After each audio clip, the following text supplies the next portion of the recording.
quand l'apôtre Paul qui est arrivé à Corinthe, les gens de Corinthe voulaient être chrétiens, mais ils voulaient encore garder leur propre culture. Ce n'est pas possible que tu viennes à l'église de Dieu.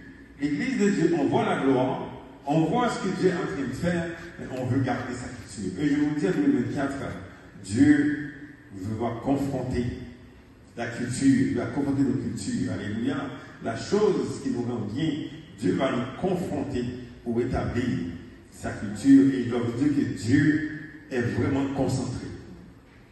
Saint-Esprit est la personne la plus concentrée que je connaisse. La personne la plus déterminée que je connaisse, Saint-Esprit.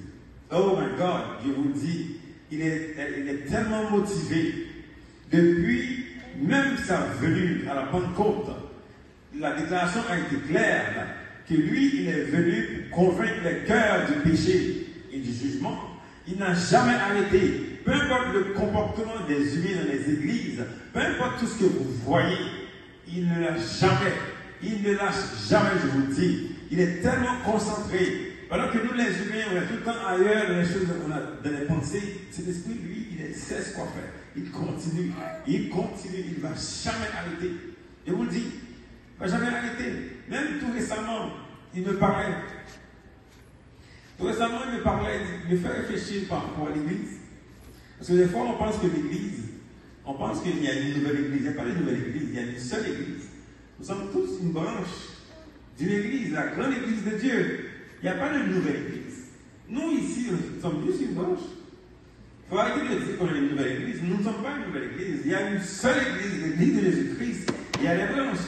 Et nous savons qu'il y a des branches qui vont être arrachées de l'église. Ça, nous le savons, ça. Il y a une seule église. Mais en fait, comprendre que l'église,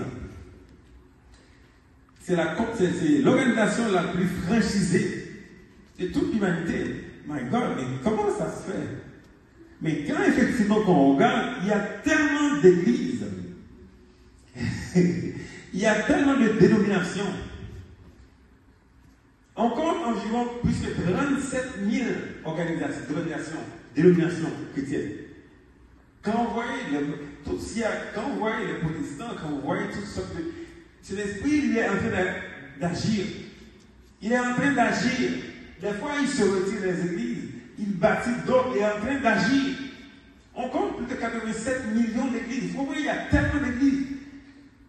Donc, les églises, les amis, je vous dis, il n'y a personne. Quand Jésus disait que Satan ne pourra jamais prévaloir pour son église, parce qu'il avait raison. Et donc, Dieu est en train toujours de travailler. Et donc, nous devrions regarder ce qu'il est en train de faire. Au lieu de regarder ce monde, au lieu de regarder ce que Satan est en train de faire, on regarde ce que Dieu est en train de faire. Au lieu de se plaindre, il n'y a pas des gens qui viennent à l'église, on regarde ce que Dieu est en train de faire. Je vous dis que Dieu est en train de faire des choses extraordinaires. C'est ça qui est motive. Aujourd'hui, le message que j'ai pour l'église, c'est un message très puissant. Un message vraiment que le Seigneur veut